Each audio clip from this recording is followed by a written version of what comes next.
Bismillahirrahmanirrahim. Assalamualaikum warahmatullahi wabarakatuh. Selamat pagi anak-anak. Bagaimana kabar kalian? Mudah-mudahan kita masih senantiasa diberi kesehatan ya. Alhamdulillah setelah minggu kemarin kita libur panjang, akhirnya kita bisa bertemu lagi di pembelajaran sosiologi masih secara online. Seperti biasa, sebelum kita memulai pembelajaran hari ini, Ibu minta kalian untuk mempersiapkan diri terlebih dahulu ya. Coba meja belajarnya dirapihkan biar nyaman, siapkan buku catatan sosiologi, alat tulis, dan kalian siap untuk mencatat ya. Kira-kira ada yang masih inget gak? Minggu lalu kita belajar tentang apa coba?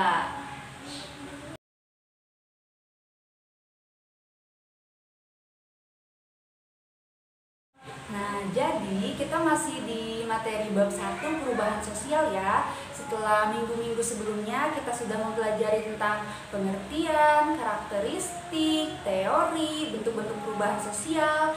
Nah, di pertemuan hari ini kita akan mempelajari tentang faktor penyebab perubahan sosial. Kira-kira ada faktor penyebab perubahan sosial apa saja ya? Yuk kita langsung simak saja videonya lebih lanjut. Ternyata secara garis besar faktor penyebab perubahan sosial itu dikategorikan menjadi dua. Ada faktor internal yaitu yang berasal dari masyarakat itu sendiri, dan juga ada faktor eksternal yang berasal dari luar masyarakat. Kita bahas yang faktor internalnya dulu ya. Poin yang pertamanya adalah bertambah atau berkurangnya penduduk yang disebabkan karena adanya kejadian seperti kelahiran, kematian, migrasi, atau urbanisasi. Kita ambil contoh ya. Yang pertama misalnya karena bertambahnya penduduk yang sangat cepat itu bisa menyebabkan terjadinya perubahan struktur dalam masyarakat. Nah, dengan bertambahnya penduduk nanti lama-lama akan ada sistem hak milik individual atas tanah atau sewa tanah, bisa juga gadai tanah dan juga bagi hasil. Demikian juga dengan berkurangnya penduduk, misalnya di desa, karena mereka urbanisasi berpindah ke kota. Nah, ini akan mempengaruhi sistem pembagian kerja. Misalnya perpindahan penduduk desa ke kota di Pulau Jawa umumnya kan dilakukan oleh kaum laki-laki karena mereka sudah berkeluarga dan untuk mencari nafkah memenuhi kebutuhan keluarganya. Keadaan ini bisa memengaruhi sistem kerja dalam masyarakat sehingga wanita yang sudah berkeluarga memiliki peran ganda, yaitu sebagai ibu yang mengasuh anak dan juga menggantikan suaminya yang mempunyai tanggung jawab untuk bekerja di ladang di desa, misalnya seperti itu. Faktor yang kedua adalah adanya penemuan-penemuan baru. Penemuan baru ini dibedakan dalam pengertian invention dan discovery. Apa sih perbedaan keduanya? Nah, kalau invention itu adalah proses yang menghasilkan suatu unsur kebudayaan baru dengan mengkombinasi atau menyusun kembali unsur-unsur kebudayaan lama dalam masyarakat. Sedangkan discovery adalah penemuan unsur kebudayaan baru, baik berupa alat ataupun gagasan. Tetapi invention dan discovery ini merupakan suatu rangkaian proses yang saling berkaitan. Contohnya, misalnya mobil itu merupakan discovery atau penemuan yang baru. Nah, tapi sekarang muncul mobil yang tenaganya dari listrik. Nah, itu merupakan invention atau inovasi dari alat yang sudah ada sebelumnya, kemudian diinovasi menjadi lebih baru, seperti itu. Nah, penemuan baru itu umumnya akan mengakibatkan bermacam-macam pengaruh pada masyarakat. Yang pertama adalah penemuan baru itu akan menimbulkan pengaruh pada bidang-bidang lainnya. Contohnya seperti penemuan radio, itu kan akan memancarkan pengaruhnya ke berbagai arah dan menyebabkan perubahan-perubahan dan lembaga-lembaga kemasyarakatan dan juga adat istiadat.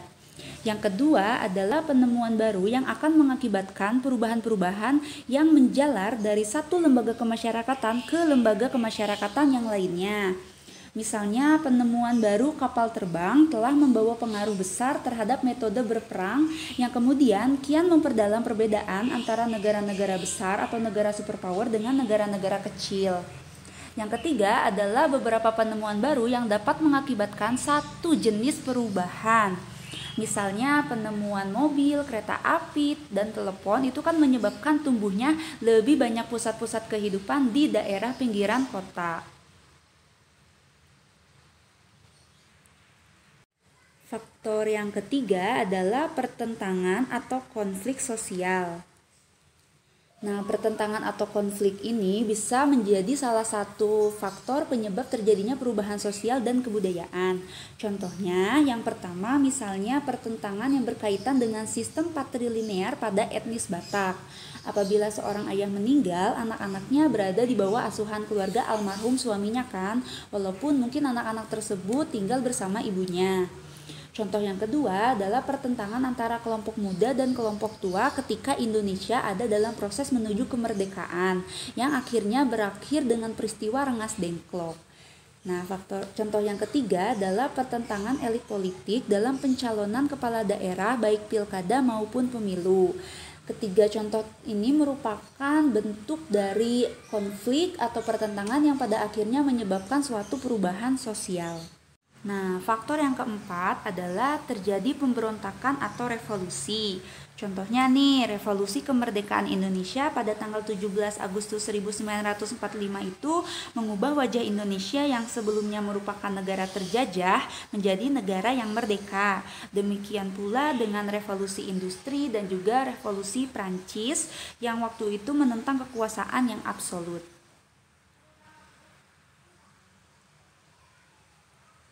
Selanjutnya kita beralih ke faktor eksternalnya ya. Faktor eksternal yang dapat menyebabkan perubahan sosial.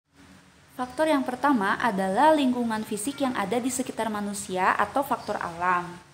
Nah, terjadinya bencana alam seperti gempa bumi, meletusnya gunung berapi, banjir bandang, angin topan, dan semacamnya itu bisa mengakibatkan perubahan dalam masyarakat, di mana masyarakat harus berpindah ke tempat tinggal yang baru, dan juga dapat terjadi suatu peristiwa yang disebut dengan bedol desa.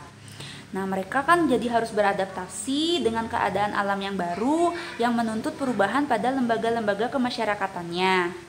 Tetapi kadangkala bencana alam ini tidak sepenuhnya bersumber dari lingkungan fisik semata, bisa juga pengaruh dari masyarakat itu sendiri, misalnya pengundulan hutan atau eksploitasi hutan tanpa adanya reboisasi yang menyebabkan terjadinya longsor. Faktor yang kedua adalah peperangan.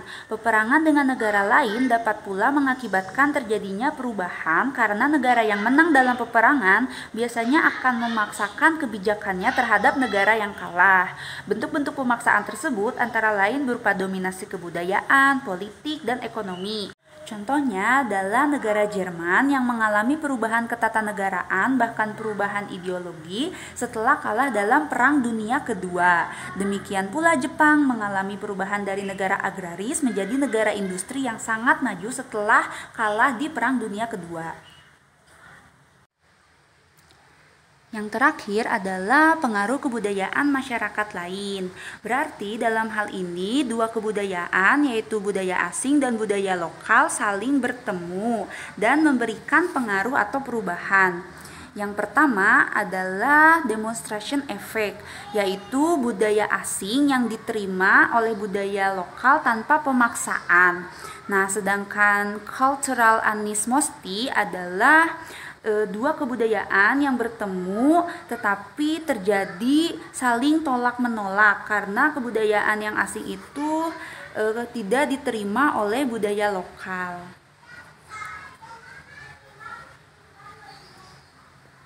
Nah, untuk pembahasan mengenai faktor penyebab perubahan sosial dicukupkan sampai sini ya. Kalian bisa screenshot bagian ini atau lebih bagus sih kalau kalian catat poin-poin pentingnya di buku catatan kalian sendiri ya.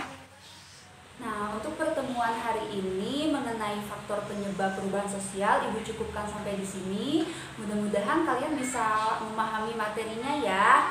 Dan jika kalian belum paham, kalian boleh banget bertanya, ajukan di grup WA ya, dan kita akan diskusikan. Ibu selalu berikan motivasi untuk kalian ya, kalau setiap yang bertanya pasti Ibu akan berikan nilai plus. Ibu akan tampilkan di sebelah sini nama-nama anak yang sudah mendapatkan nilai plus karena bertanya dan juga mencoba menjawab pertanyaan dari temannya. Good ya kalian? Nah, kalau yang belum punya nilai plus, ayo dong kalian bertanya ya, kalian pahami dulu materinya dan kalian bisa tanyakan mengenai materi yang dibahas di hari ini. Untuk hari ini Ibu tidak akan berikan tugas, tapi Ibu akan sampaikan untuk di materi selanjutnya kita akan mempelajari tentang faktor penghambat dan pendorong dari perubahan sosial. Kalian siapkan literasinya ya. Untuk di pertemuan hari ini Ibu cukupkan sampai di sini. Dibaca-baca lagi materi yang sudah kita pelajari hari ini dan minggu-minggu sebelumnya. Juga kalian siapkan bahan literasi untuk materi minggu yang akan datang. Kalian tetap jaga kesehatan ya, minum vitamin, makan makanan yang sehat, istirahat yang cukup, dan juga sempatkan untuk olahraga ya. Sampai jumpa minggu depan. Wassalamualaikum.